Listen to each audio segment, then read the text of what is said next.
Diablo 4's biggest secret is that this number does not matter, and today I'm going to tell you exactly why. Ladies, gentlemen, and Harajam of all ages, when it comes to Diablo 4, every player in some way, shape, or form is focused on increasing their power, whether that be collecting all your skill points, your paragon points, or even legendaries and uniques for your perfect build. Everything that you do within the game realistically is an attempt to get stronger, right? To make the content feel easier, feel more fun, really. So let's talk about what you need to do. The things that the game doesn't really tell you about increasing your own power. First up, we should talk about damage multipliers versus additives. I've talked a bit about this in the past, just in really small detail, but it not only bears repeating, but also going into much greater detail on and actually explaining properly, because it's probably the biggest deal in this game if you want to be stronger. Stats are not completely straightforward in Diablo 4. Lots of armor or gear in general that you get will have stats like plus 10% physical damage, or plus 10% damage in werebear form for Druid as an example, or plus 10% damage when healthy or injured, things like that. These are what we call additive damage bonuses. These are good, but the issue is the more of these that you stack, the less valuable they become. What I mean by this is, let's say you focus on stacking nothing but these, and you get 300% damage by having plus 200% in various forms on your gear. If you were to then find a piece of gear that somehow has plus 30% damage and just add that to your build just straight up, that would make your damage go from 300% to 330%. Plus 30% damage sounds like a lot, right? But because it's plus 30%, you have to consider the comparison. 300 to 330% is only actually a 10% increase in your damage overall. It sounds big, but once you do the basic math on that, it's actually quite small relative to your expectations, right?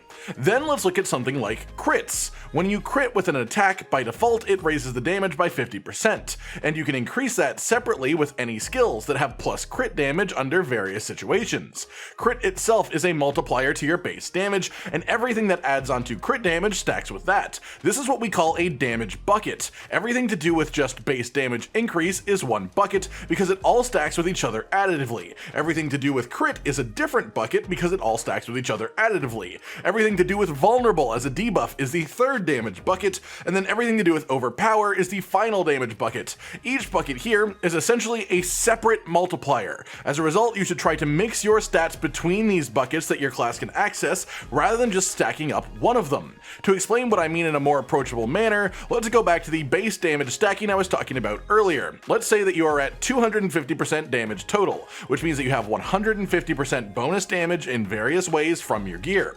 One piece of gear drops that would give you plus 50% damage from all sources, and another drops that would give you guaranteed crits. If you have no bonuses to crit damage at all, then crit is a 50% damage increase multiplier. So if you just look at it plainly, you may think that these are equal, but the truth is they really are not. If you have 250% damage and you go up to 300%, that is actually a 20% overall increase. 300 is 20% bigger than 250.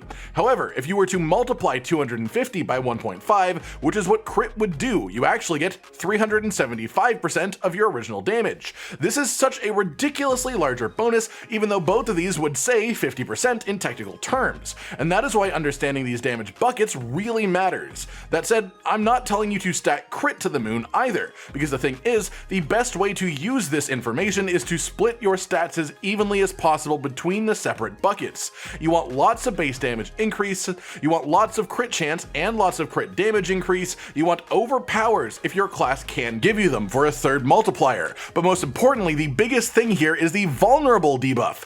Every single class in the game has some way to access this debuff in a reliable manner. Whether you are a class with an ability that can apply vulnerable to enemies easily, a skill that you can have on your bar, or one of the classes where the exploit glyph on the Paragon board can apply a fresh vulnerability debuff to enemies, every class can use this debuff and put it on their enemies. By default, vulnerable is a 20% increase to damage done to the enemies that it is on, and every bit of extra plus vulnerable damage that you get is technically a massive bonus because the base multiplier for vulnerable is only 20%. If you add vulnerable to builds and you didn't have it before, you get an extra damage bucket. As we were talking about earlier, understanding damage buckets is important, and having more buckets is far more important than having each individual bucket be more full. For another example to actually explain this, let's say you can amass plus 900% to these various things on a full set, just as an example.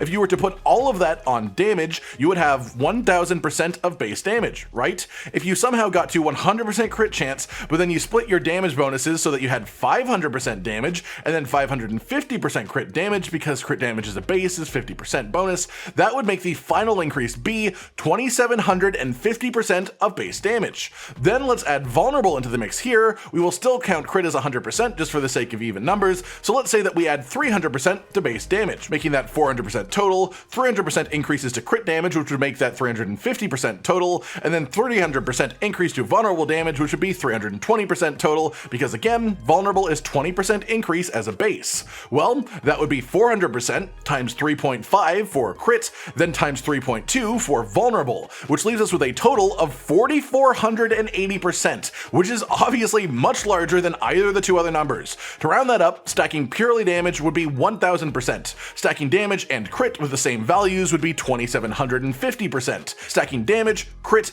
and vulnerable with the same values would be 4480%. Of course, this goes even further if you can get guaranteed overpowers, and your main stat for your class, the specific one that affects your class, is also technically a separate multiplier because it multiplies your overall damage. But I think that you get the point of this now. Having as many damage buckets as you physically can and stacking them somewhat evenly is unbelievably better than just stacking one of these damage buckets to the moon. If your build does not have a way to apply vulnerable to enemies, you need to find out how to do that. Vulnerable is technically even more important than crit, as unless you can guarantee have crit on every single hit that you do, crit will not activate every time. Vulnerable, however, every class has a way to make it so that every enemy is vulnerable while you're attacking them properly. So again, if your class has a method of getting vulnerable on enemies easily, which every class does to a certain extent, you need to have that in your build. If it isn't, you're just nerfing yourself. Of course, these specific numbers that I used here were a bit of a stretch to what you'd reach in game. You probably won't get those types of statistical increases,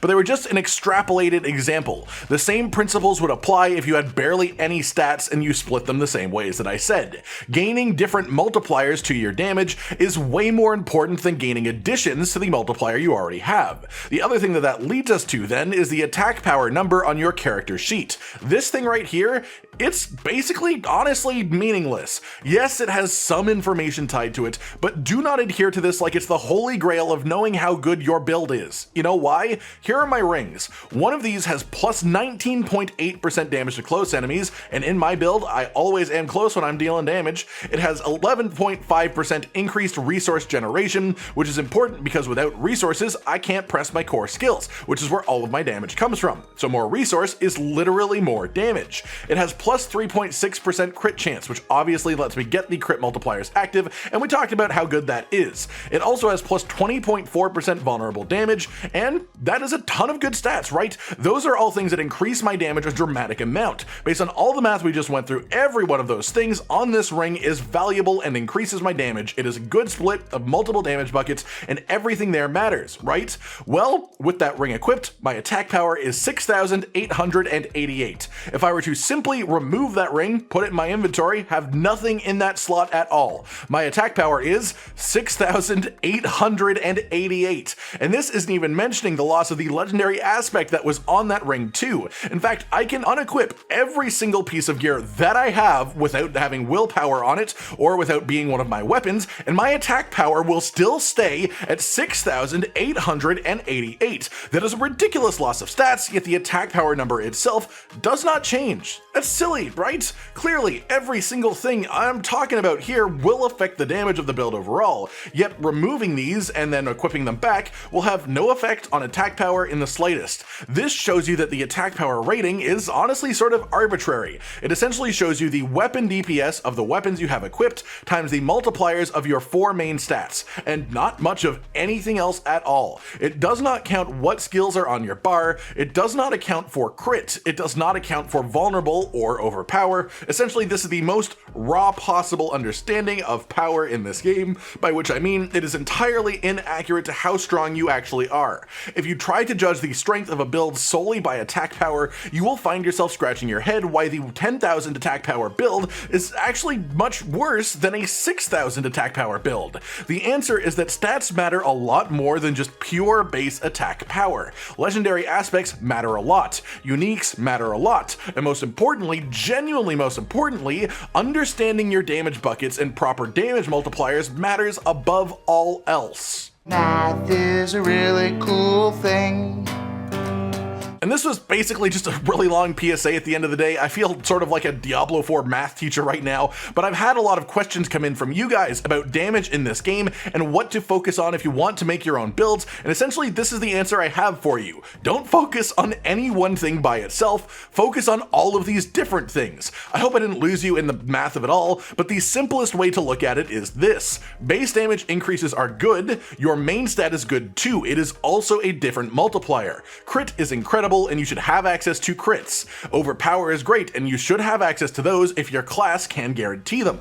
But more importantly than that is the vulnerable status. Everyone has access to this in some way, every class has some reliable way of applying vulnerable to enemies, and the way that the game functions at its core, the way that the damage numbers are actually produced and worked out, if you do not have some form of vulnerable application, you're essentially just nerfing your damage by an absolute minimum of 20%. Yes, you could argue that this is a bit of a flaw of the game design with Diablo 4. For example, with Sorcerer, you have to use Frost Nova because without it, you have no way of consistently applying vulnerable. I'm not saying that is a good way for the game to work. I'm not saying every Sorcerer build should have Frost Nova for it to be fun. What I'm saying is that's what you need to pay attention to, what you need to actually do in the game to have the strongest possible builds possible, to really just stomp on all of the enemies that you can walk through. Stack number damage multipliers, not damage additives. And again, stop worrying about the attack power number on your character screen. It is simply lying to you. It is not indicative of your build strength, simply the combination of your weapon DPS and your main stat. Nothing more than that in the slightest. If your build feels good to play, if it feels strong, then your build is good, regardless of what the number says. If you have the ability to get vulnerable, then get vulnerable. That's all there is to it. Easy as pie. I hope you've enjoyed this then, everyone, and I hope it's helped you understand how to gain power in your own way within Diablo 4, because these things simply are not immediately obvious. The game does not tell you how they work unless you go out and test stuff yourself or mess with your gear and see the results. But this is essentially how it all works, and now that you know this yourself, you can focus your builds to take advantage of it. Like if you liked the video, subscribe and hit the notification bell for more, and most importantly, ladies and gentlemen, until next time, stay sweet.